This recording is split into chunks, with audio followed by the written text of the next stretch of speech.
વારંવાર ફેરફાર થઈ રહ્યા હોવાથી ખેડૂતો હવે ચિંતિત છે।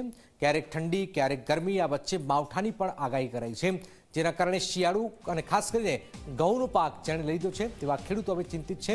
જૂનાગઢ કૃષિ યુનિવર્સિટીના કૃષિ નિયામકે આ વિશે ખેડૂતોને માર્ગદર્શન આપ્યું છે। વાતાવરણમાં થતા ફેરફારના કારણે પાક વહેલો પરિપક્વ થઈ ગયો છે, જેના માટે કોઈ દવા છાંટવાની જરૂર નથી રહેતી, આ પ્રકારની વાત તેમણે કરી છે।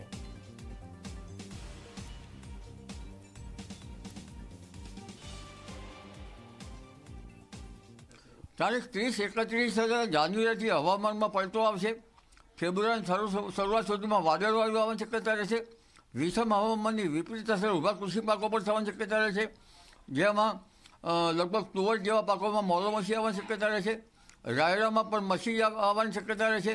દિવેલામાં ઈયળોની ધાસ્તી રહેશે અને બાગાયતી પાકોમાં પણ ઈયળોની ધાસ્તી રહેશે। પરંતુ ઘઉં જેવા પાકો જે છે એમને હમણાં શિયાળુ હવામાન માફક આવી રહ્યું છે, પરંતુ વાદળવાયુની અસરના કારણે લગભગ ઘઉંમાં અસર ઓછી થવાની શક્યતા ગણી શકાય, પણ જીરામાં શક્યતા વધારે ગણી શકાય। જીરામાં ચરમો ના આવે તે પણ જોવું રહ્યું। મરી મસાલાના પાકોમાં ખાસ કરીને બદલાતા હવામાનની વિષમ હવામાનની વિપરીત અસર થવાની શક્યતા છે, એટલે ખેડૂત ભાઈઓએ પાક સંરક્ષણના પગલાં લેવા સારા રહે।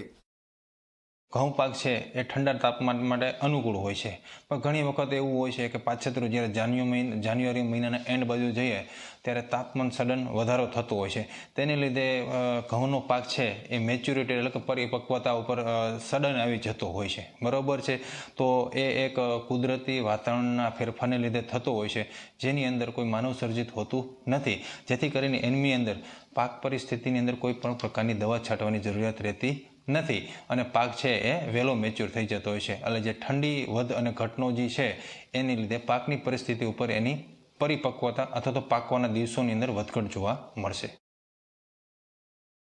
મિત્રો, ઠાર એ છે એ ઠાર વધારે હોય તો ઘઉંની ક્વોલિટી સારી હોય, એનું કારણ એ છે કે થોડોક ઠંડીનો ભાગ હોય છે। અને બીજું, ઠારને લીધે એક પણ વસ્તુ એવી પણ બને છે કે જ્યારે કોઈ જે પાક છે એના દાણા જેના ખુલ્લા રહેતા હોય, ઘઉંની અંદર ઘણી ડુંડી એવી હોય છે કે એમના દાણા ખુલ્લા રહેતા હોય છે, તો એ ઠાર જમા થતો હોય છે, તો જો સમયસર ઉડી નહીં અને જો પ્રકાશ ન પડે તો એ કાળા ટપકામાં પણ પરિવર્તિત થતો હોય છે, જેને લીધે ઘણી વખત ક્વોલિટી બગડતી હોય છે। પણ જો ઠાર હોય અને જો સમયસર ઉડી જતો હોય, ઝાઝો સમય દાણા ઉપર ન રહેતો હોય, તો એની ક્વોલિટી ઠંડીને લીધે સુધરતી પણ હોય છે। તો ગુજરાત